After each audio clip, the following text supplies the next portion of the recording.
Welcome to Talking with Dave. Here's Dave. Hey, how we doing out there? I hope you are doing well. I am top shelf myself, as usual.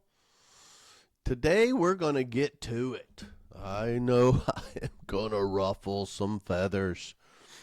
However, if I'm probably not talking to you. If you're getting mad, think about it. Is he talking about me? And then by the end, you think, oh, he wasn't talking about me at all. You know what? I may agree with Dave a little bit on this one.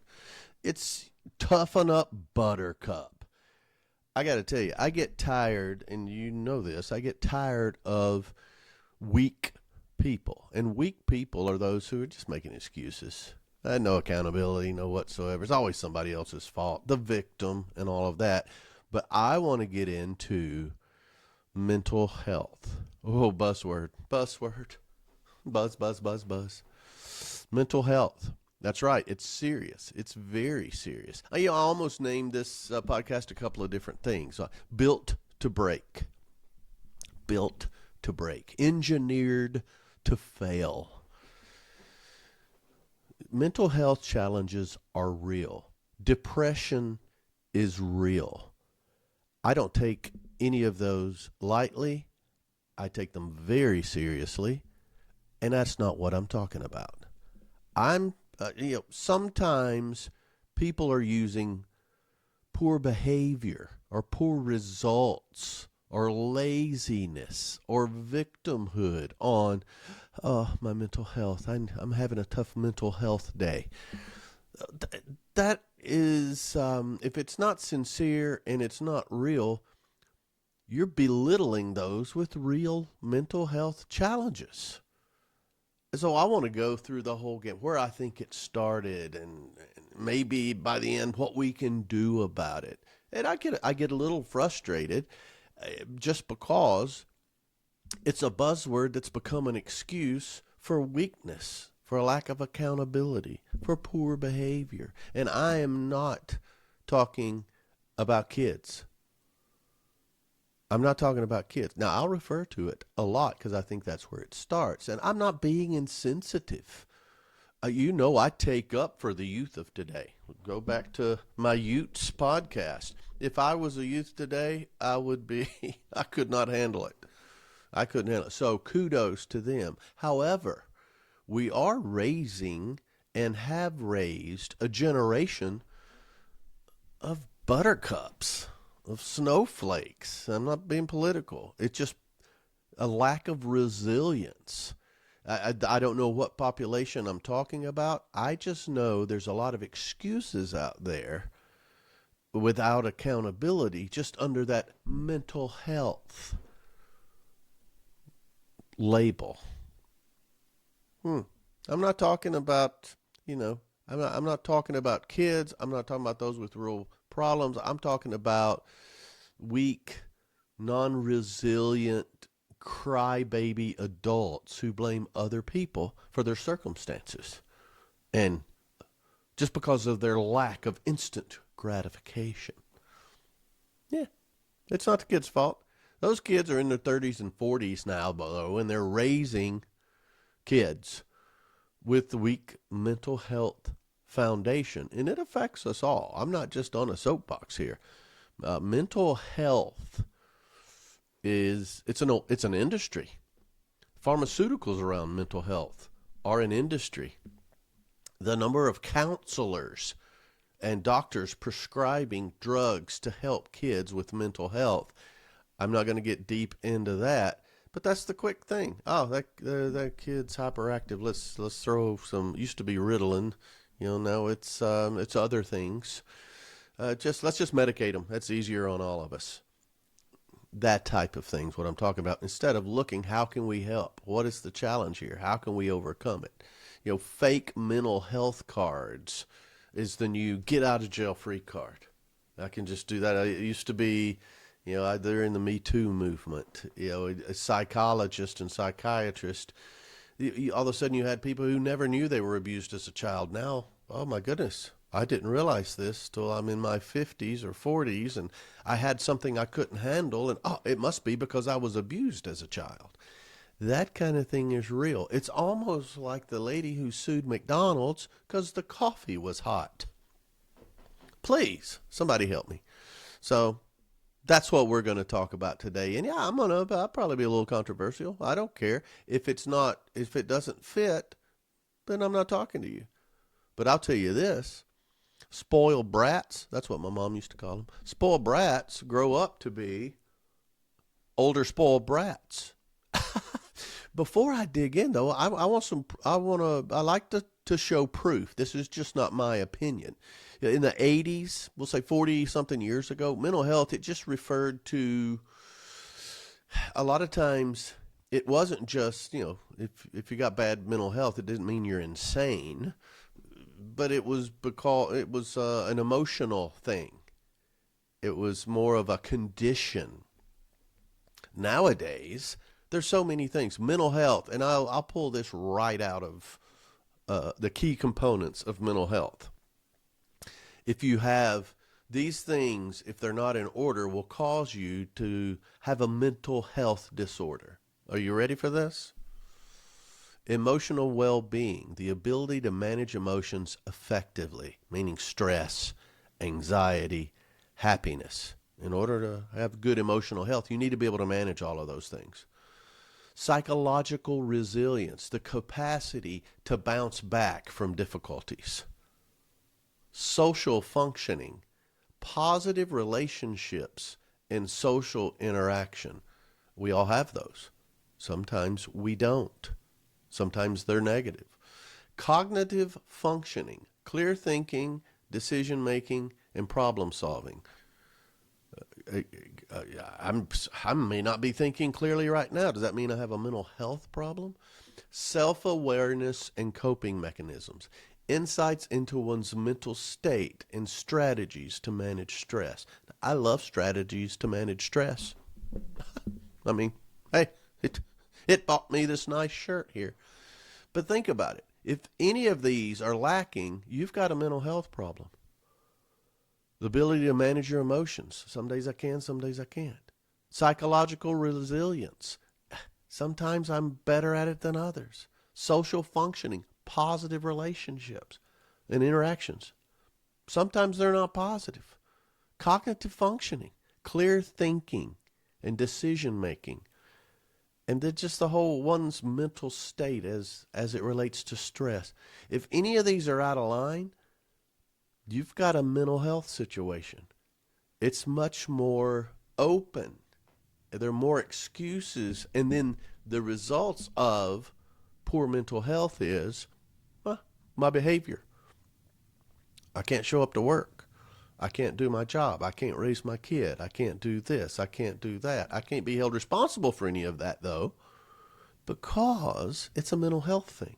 That's what I'm talking about. Using that as an excuse. When there are people out there suffering from real mental health challenges, they're not built to break. Something happened. They weren't engineered to fail. They've got a serious challenge. They're not buttercups or snowflakes because they didn't get their way, and because that they're having a breakdown. So that's why I say when people use drama or emotion to take advantage of the mental health get out of jail free card, you're diminishing the condition of those with real challenges. ADHD, and I'm not going to talk about my kids too much because I don't know. We don't know. We didn't know what we were doing. We were raising our kids. But ADHD diagnosis has gone up 42% in the last 5 years. 42%. The diagnosis has gone up. And that's, just give them this. Give them this pill. Put them in this class. ADHD is a real thing. You got to be resilient, though. I'm sure, my goodness, I may have had it. I don't know. I remember way back when they called it hyperactive children. They're hyperactive children. Or they would call you something wrong with you. Maybe you were just bored. Maybe the curriculum wasn't moving fast enough.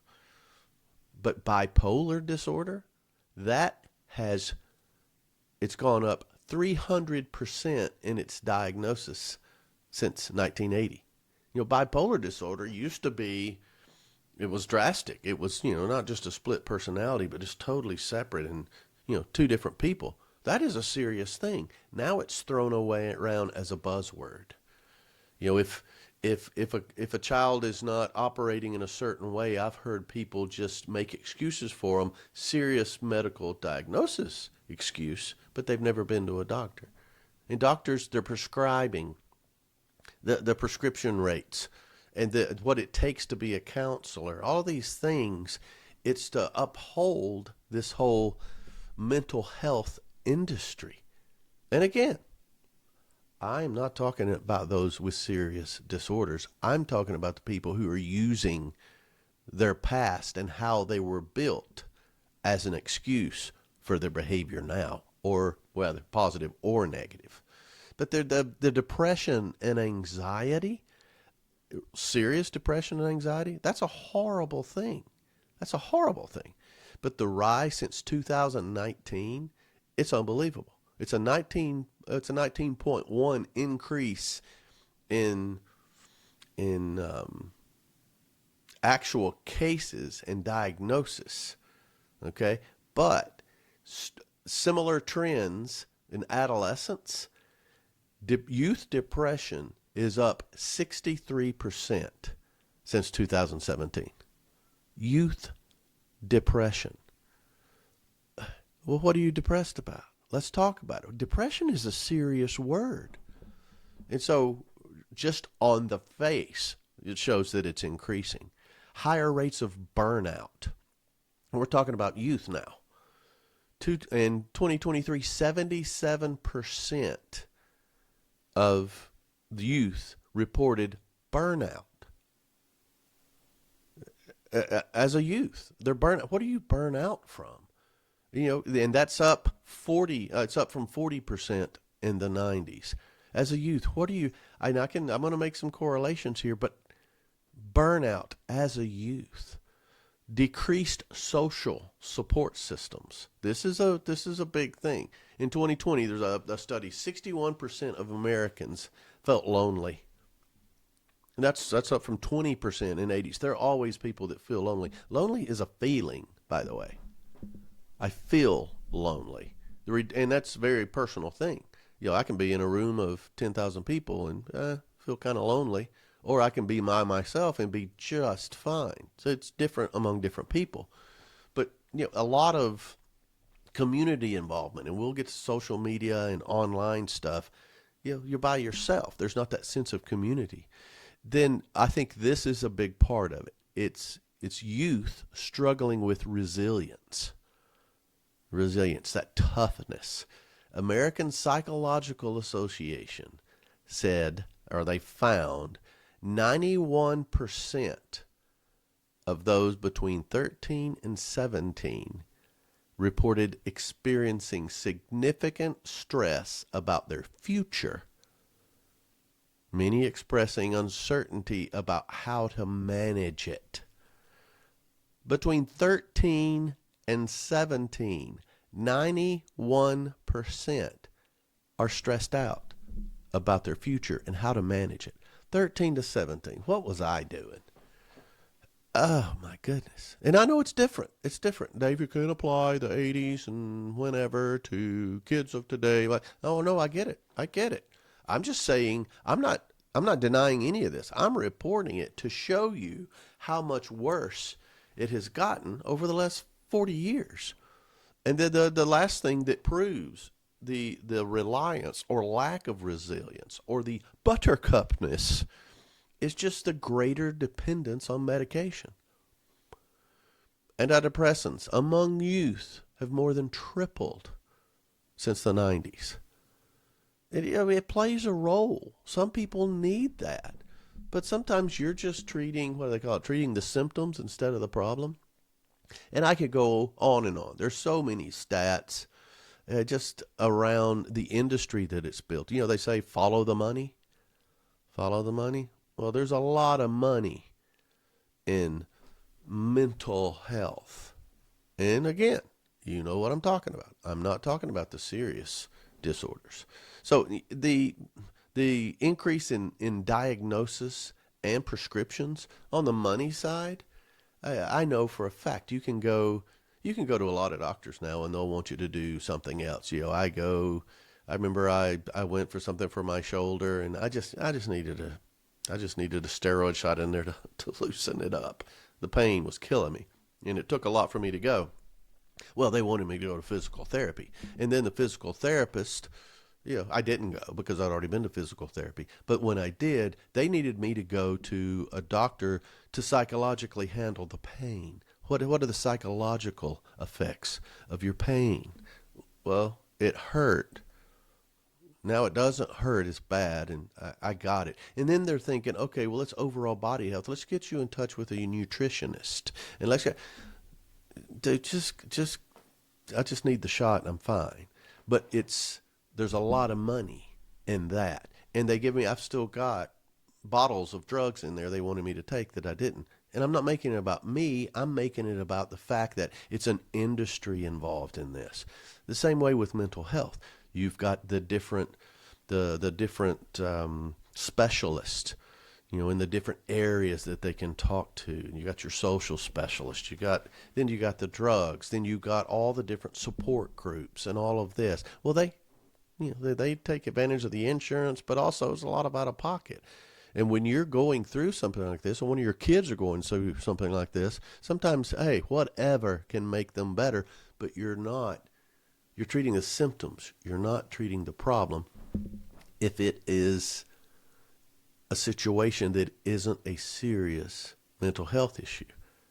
And I can hear it. I can see my emails. If it was a live stream, they'd be popping right now. You have no clue. You're not qualified to talk about this. Well, let me tell you what I am qualified to talk about. Spoiled brats.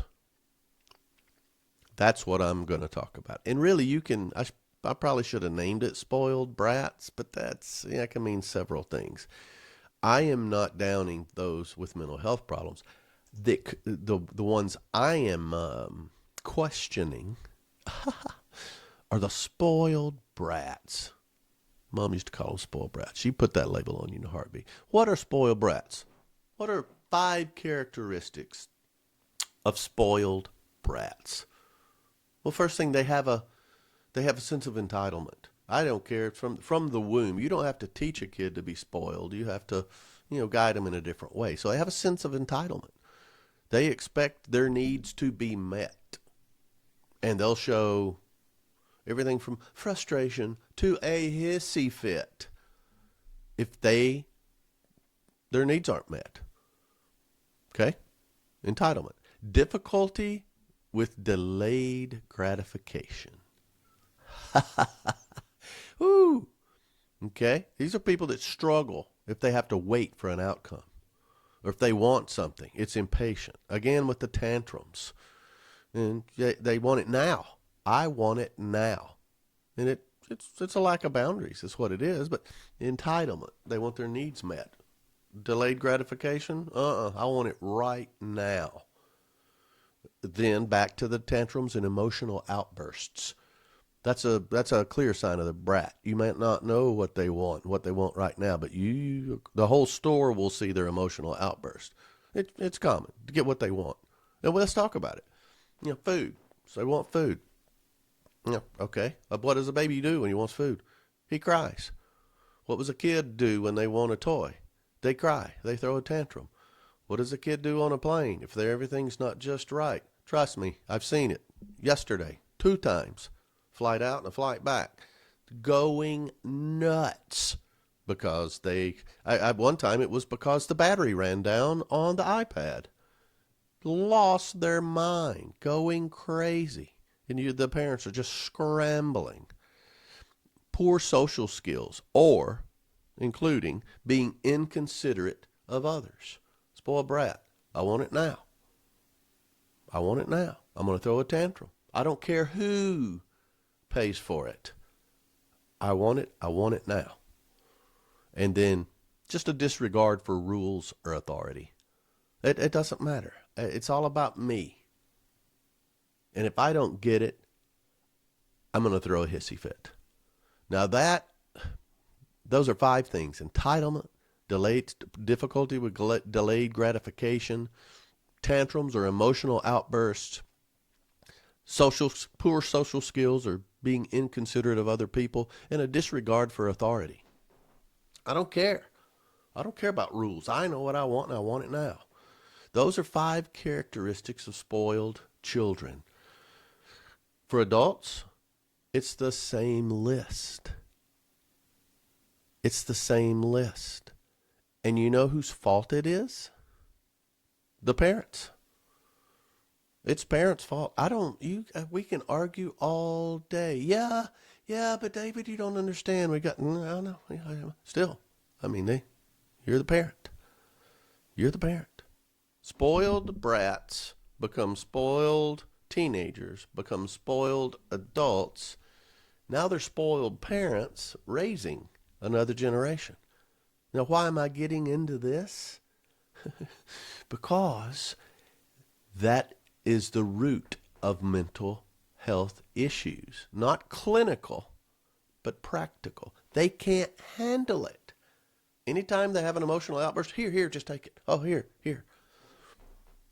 I'm talking about a 36-year-old person now, not a little child. That's the way it is. That's how they get their attention. Now they've got the mental health card they can play. They can just hold it up. I heard a great saying, if you raise your children, you get to spoil your grandchildren. If you spoil your children, you'll have to raise your grandchildren. Ouch. Now, I don't have any grandchildren yet, and I spoiled my kids. I did. Guilty. I've done a little bit of all this, the right and the wrong. So I am not without fault. But, big but there, I also drew some lines, and my kids knew when I was serious. And I don't want to make this about me. I don't even want to make it about my parents. I'll talk a little bit to that in a second. But mental health challenges are serious. Spoiled people using mental health challenges as an excuse, that is an insult to those that are really struggling. There's a difference in struggling and just not getting your way. You know? Let me let you breathe a second. I'm going to cleansing breath. So I think it comes from a bunch of different areas, but let's talk about 4. What causes this weak foundation to where we mentally can't take it? We being those who are being spoiled, not getting their way as a mental health challenge. First of all, technology. The technology as we're young. Now I remember when I was little, I had 2 sisters, and we would play, we'd do whatever. We'd go outside, and I could entertain myself with a stick for hours. The technology is so different now. I mean, we had afternoons. I think Sesame Street was on. We never watched it. I might have watched Zoom every now and then. We're gonna zoom. Can't get that song off your mind after you start. Electric Company, that kind of stuff. That's the technology we had. And quite frankly, the reason we didn't use all the stuff they have today, we didn't have it. But now, hey, tablets, phones, the technology that kids have, they're focused on it. I can't, it's so much that it is dependent. They're dependent on it. And that's immediate gratification. Just think of the difference in graphics on a video game now compared to the Pong that John had. I'd go over his house and we played Pong. It was just a dot going back and forth. Dong. Oh, that's high-tech stuff. I didn't have it at my house. We didn't have the Pong. But technology now, it's instant gratification. It's sensory overload. It's wonderful. It can lead to other things. It's a gateway. I think another big one, and hey, start to hate absentee parents. So you got technology, you got absentee parents. I'm not talking about single parent homes. I not at all. I'm just saying parents letting the babysitter or nanny or daycare raise your kids, or not raise your kids. You're giving up your responsibility to somebody else to do it for whatever reason. And you may say, but David, we have to make ends meet. We want to make a good life for our kids. We both work. Someone's got to. I'm not talking about daycare. Come on. I am talking about those of you who you've got a 3-month-old child, and as soon as you can, you drop it off at daycare at 6 a.m., and then at 6 p.m., you're late picking it up. You got off. I know where you are because I've seen some of you. You're late to pick you up your 3-month-old. Spending a lot more. Then it comes home, you got a couple of hours, and then they're back in bed. The next day it starts all over. The challenge I have with this is when I see you and your husband out doing something else instead of going and picking up your kid. My wife was assistant principal at a private school that had a daycare. And, babies that are just eligible to be there, and parents being 20 minutes late to pick them up. The things they had to do just to get them to be on time. And it wasn't because they couldn't make it, because once they started charging, she used to charge them $1 a minute. Well, that wasn't enough. I said, start charging $10 a minute. They started showing up on time, so it wasn't that they couldn't be there. Can you imagine? I can't imagine leaving my 3-month-old for 12 hours in the hands of others. But anyway, so it's absentee parents. It's letting, it's giving them something to entertain them rather than spending one-on-one time. Yeah, the YouTube generation, the video, hey, there's nothing wrong with any of that stuff in moderation.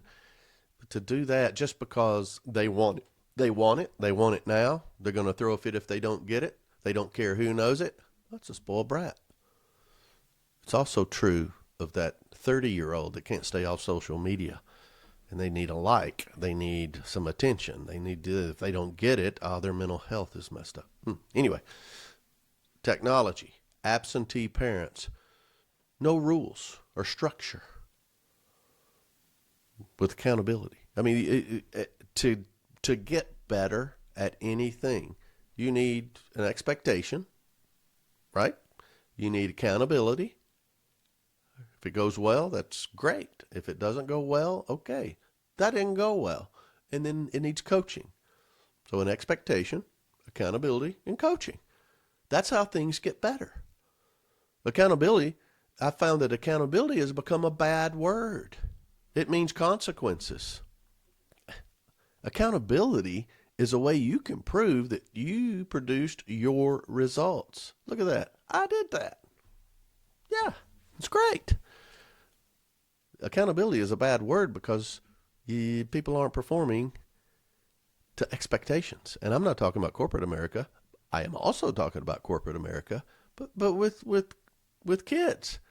I knew growing up, we don't know what we were doing when we were raising our kids. Our parents didn't either. You like to think they just do the best they can. I knew what was expected of me. I knew if it was wintertime, I had certain chores I had to do when I got in. I knew if it was summertime, I had certain things. You do that, and you do your work, and then it's time to play. As soon as we got home, that was a rule from first grade on. You got homework, knock that out, and then you can do chores or whatever, and then you play. Chores, like we're a little house on the prairie. My chores were so minimal, it's ridiculous. There's accountability. If Dad got home, there was an expectation. There's accountability if you didn't meet it, and there was coaching. Sometimes it's not, you didn't hit that, you didn't do this. All right, well, what happened? All right, well, here's how to handle it next time. And you coach and you work through it. Now that sounds like an O-talk, doesn't it?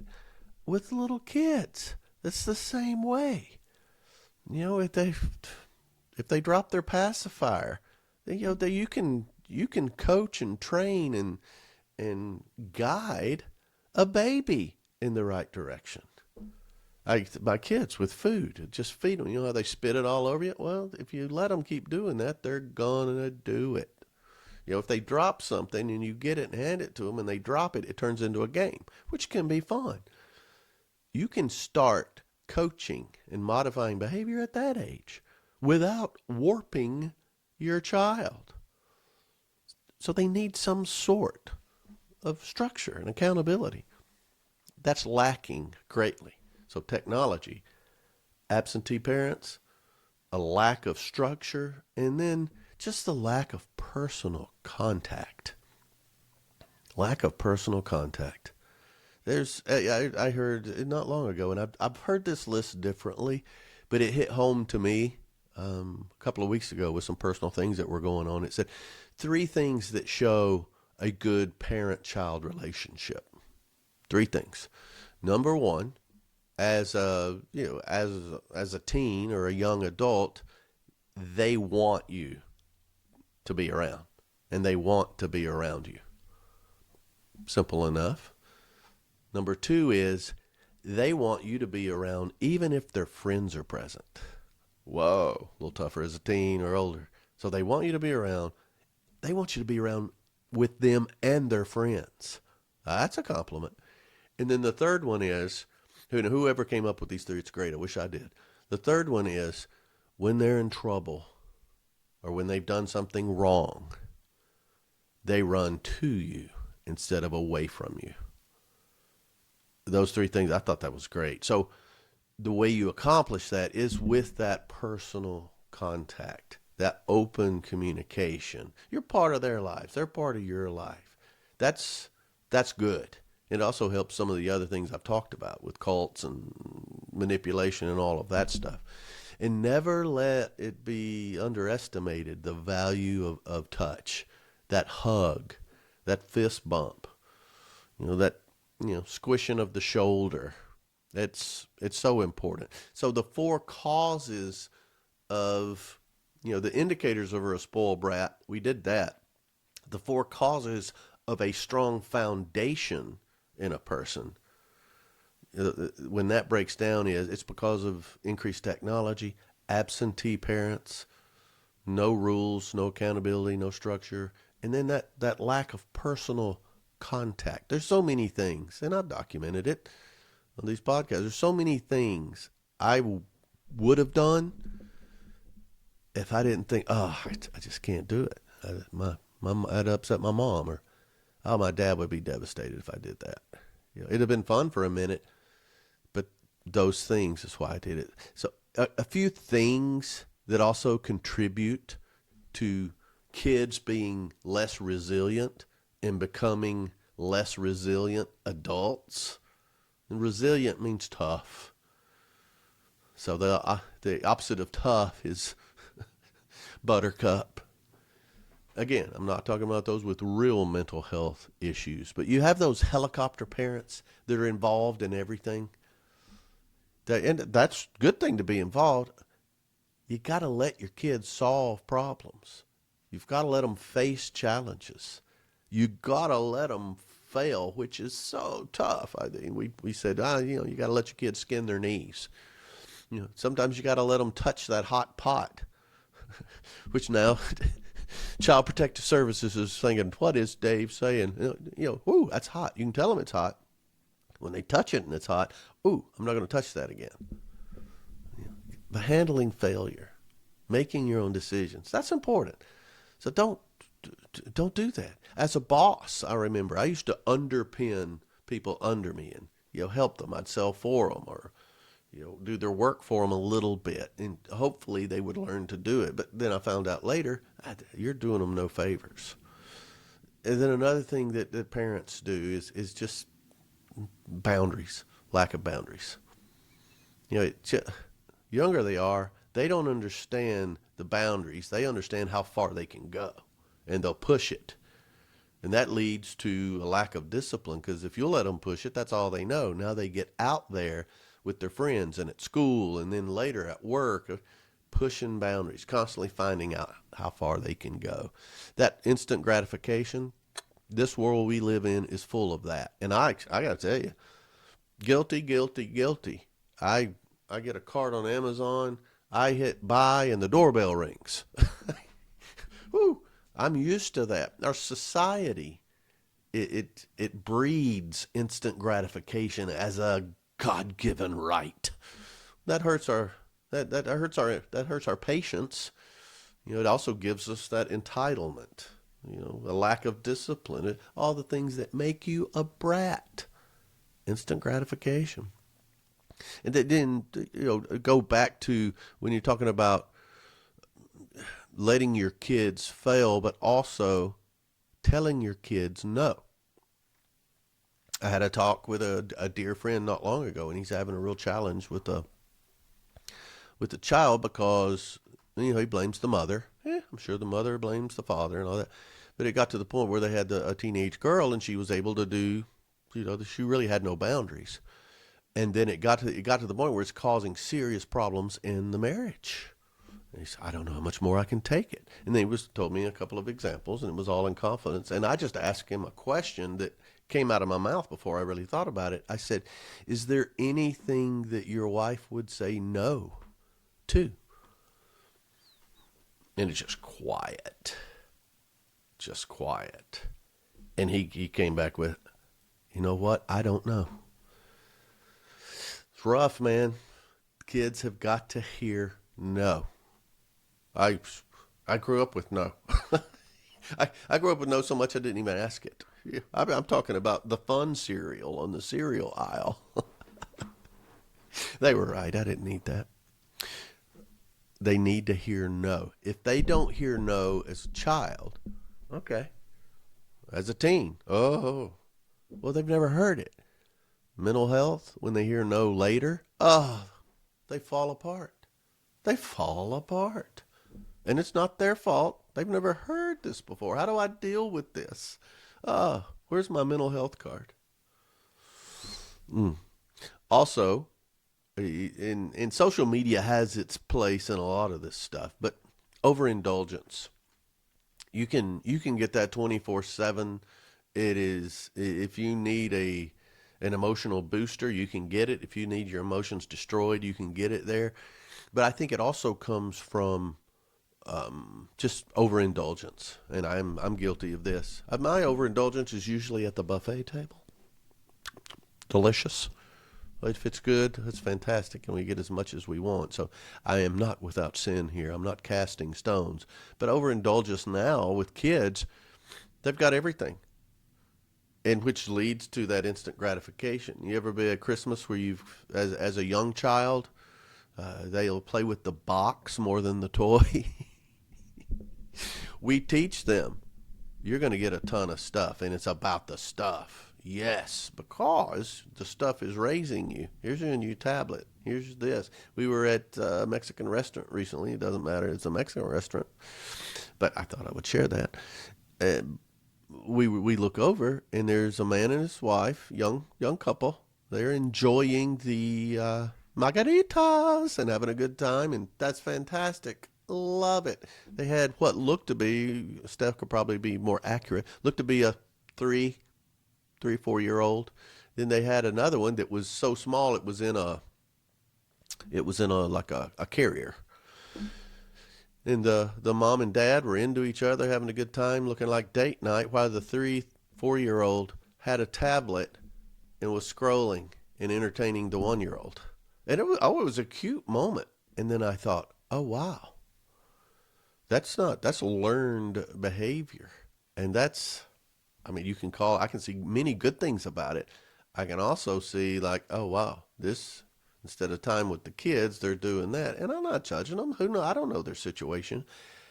A 3 or 4-year-old though has learned learned the entertainment, and then learned to use that entertainment as a teaching tool. That's probably going to be a great teacher when she grows up. Who knows?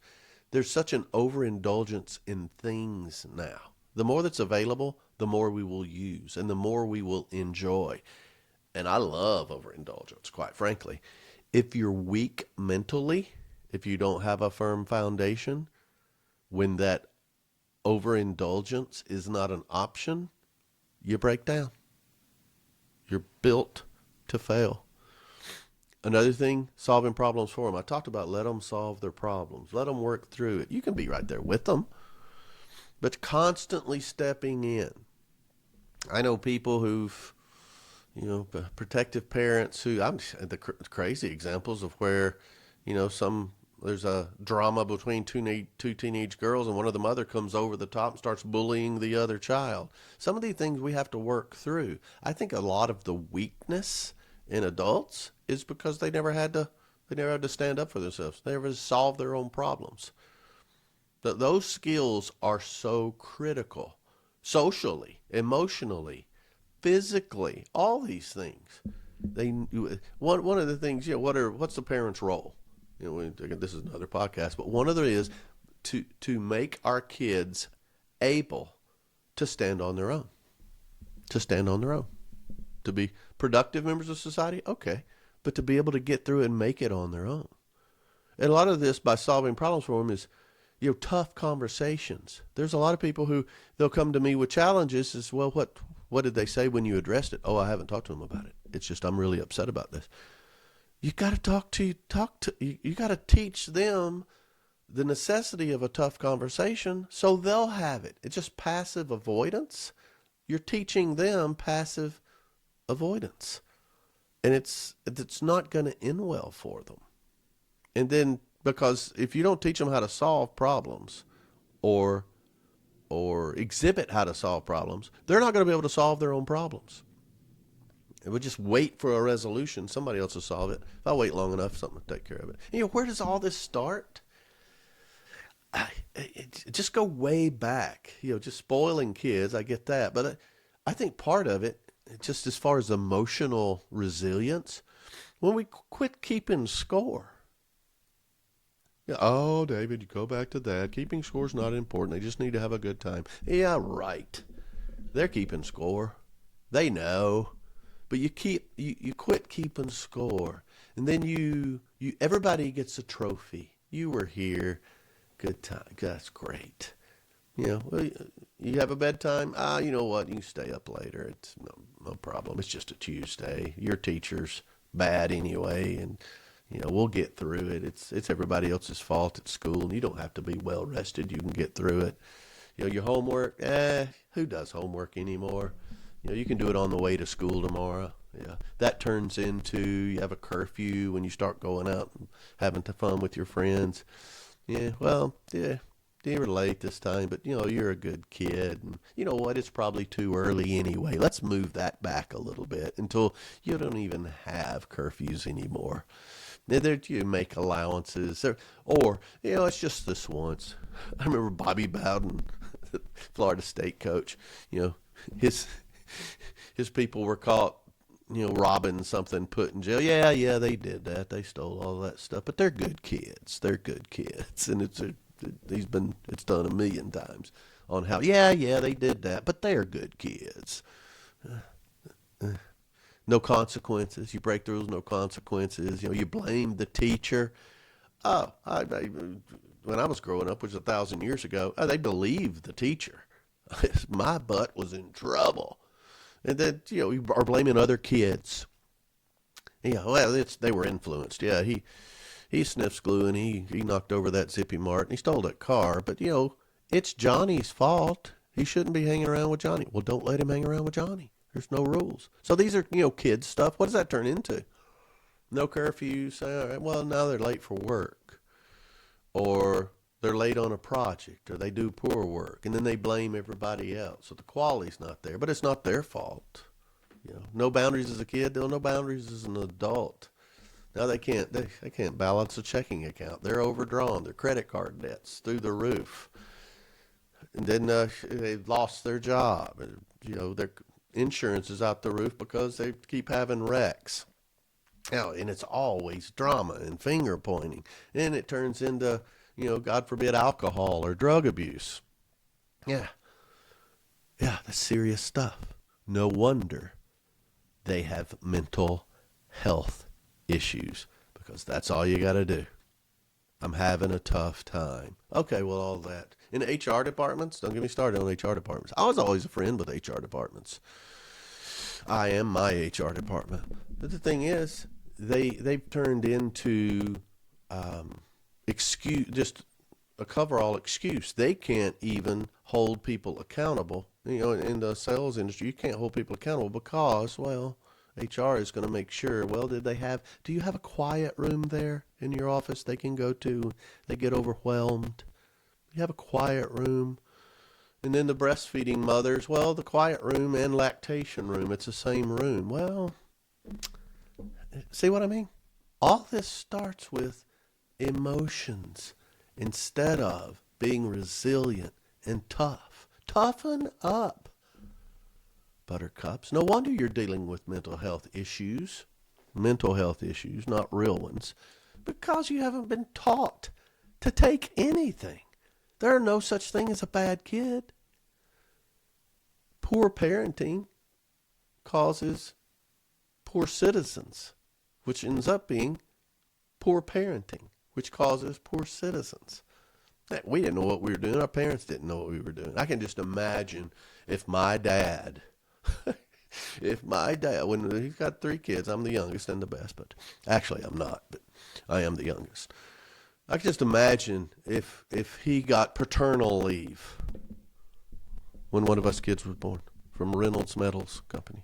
Paternal leave.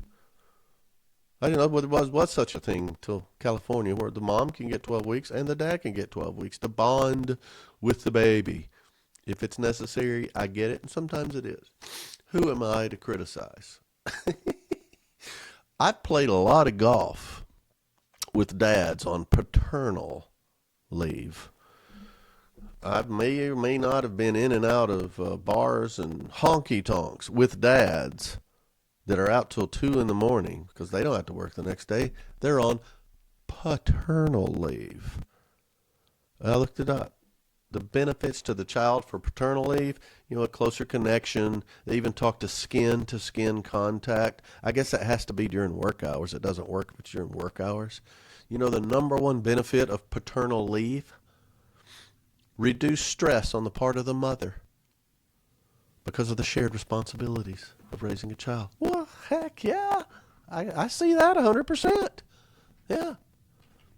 Please. I get it. Times change. I'm nothing if not flexible. What are we doing for the kids to make them stronger so they're stronger adults?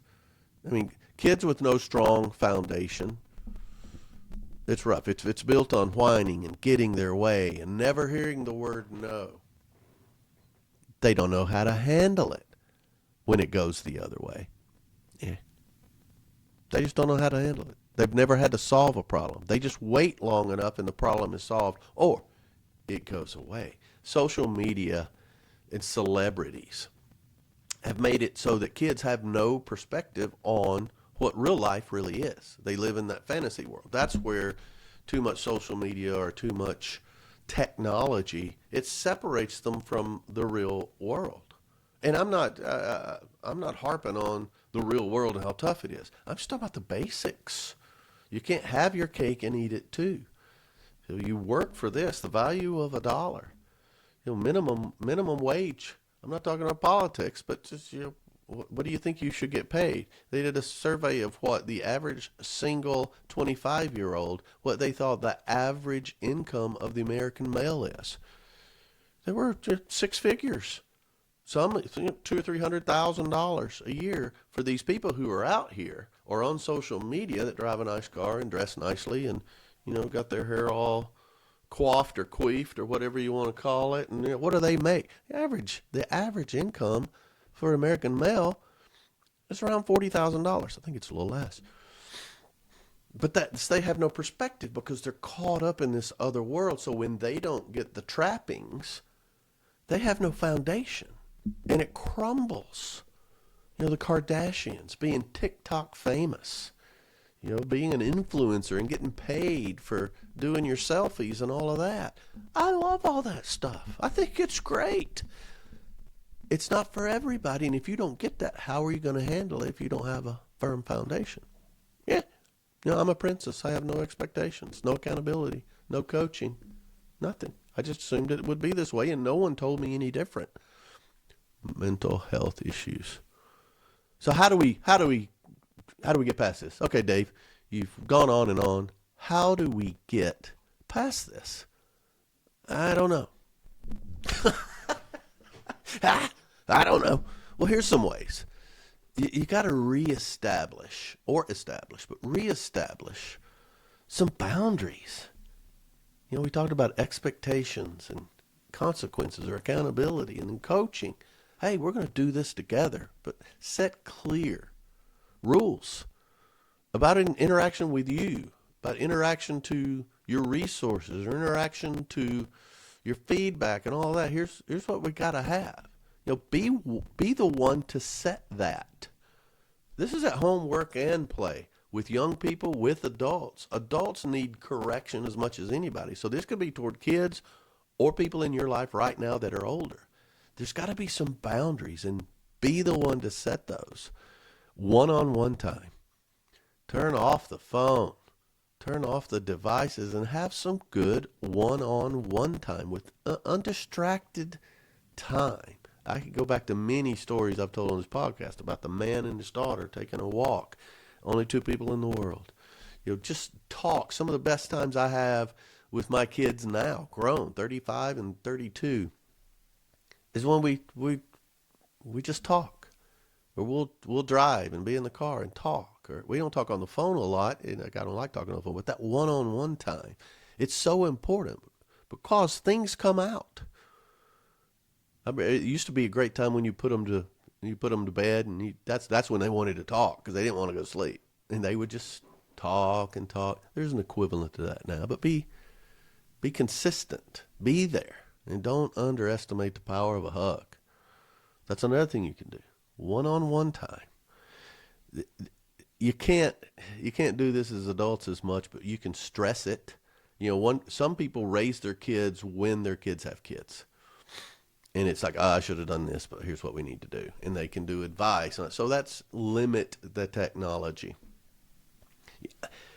As a 60-year-old man, if I am always in technology or always watching the news or always doing this, I am distracted and I get upset and I'm less emotionally resilient. What about someone who's just learning their way through? Cut it off. Or at least set limits to it for yourself and for other people. And I think the biggest thing you can teach someone who is struggling with emotional problems, emotional health, get them to take responsibility for who they are, the situation they're in. And that's the best place, instead of blaming other people. Get them to take responsibility. Here's where I am. I want to be here. All right, how do we get there? And help them get there. Don't solve their problems for them, but help them get there. Be the leader. Be the teacher. Be the coach. They've got to accept responsibility, though. And then you've got to, encourage problem solving, no matter what age, and accountability. Yeah, this didn't work, and here's what it cost you. Now, next time, how can we make this work? I think the best thing you can do, though, is lead by example. Work on yourself. Show resilience. Show toughness. I've seen my parents struggle as a child, and it bothered me a lot. And I've done a lot of things as an adult to not get in that shape. They modeled the behavior, and they never broke. They cracked. They bent, and it was rough.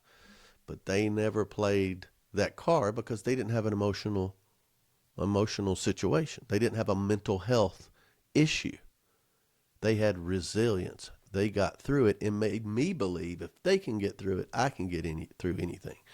These kids who see their parents crack and break down because their parents cracked and break down, that's just what you do. I can blame this. I can blame work. I can blame politics. I can blame the economy. I can blame... No, you don't do that. You find a way to get through. They will find a way to get through, and their kids will find a way to get through.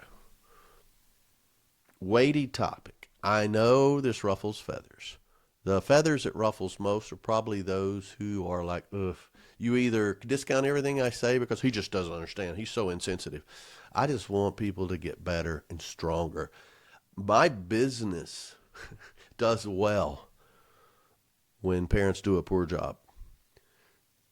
I am about stress, productivity, And a lot of the people I talk to are struggling with the very things we talked about here because they've never been challenged with making their own decisions, living with their consequences, and striving to get better. So I may be cutting into my own paycheck here, but we can do it. Be strong.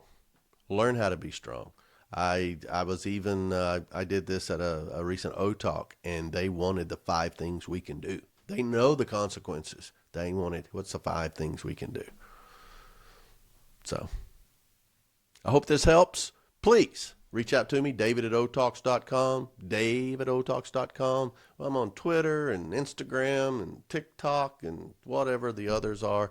I'm not on OnlyFans yet. I've got to do a few crunches. But please reach out to me. I appreciate the feedback more than you know. I appreciate you watching. Most of all, thanks for talking with Dave, and giddy up.